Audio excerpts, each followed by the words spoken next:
ntabwo bisanzwe kuba wabasha kubona ubuso bugera kuri 500 buri ahantu heza cyane ku muhanda muri quartier nziza hano mu Murara n'umurenge wa Rubavu, ahantu heza cyane.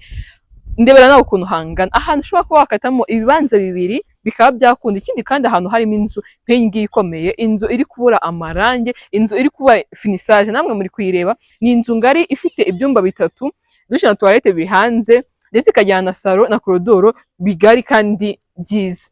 Hano hantu rero turi kuhagurisha amafaranga makeya, amafaranga meza cyane. Quartier muri kuyibona ni quartier nziza, ahantu heza, kuri miliyoni 20 gusa.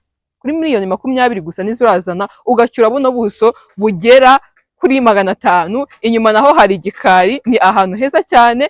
Wowe uyafite cyangwa se wowe uri gushaka gushora, ngwino ushore hano hantu, ntabwo uhomba. Ikindi kandi ni hafi na kaburimbo, ni muri metero 200 kugira ngo ugere ku muhanda wa kaburimbo. Uri kumva ko ni ahantu hafi cyane. Twandikiye kuri izo nimero uramutse ushaka kugura hano hantu cyangwa se ushaka kwasura. Ikindi kandi unadusure ku mbuga dukoresha, haba TikTok, Instagram, YouTube. Amazina dukoresha ni Gisenyi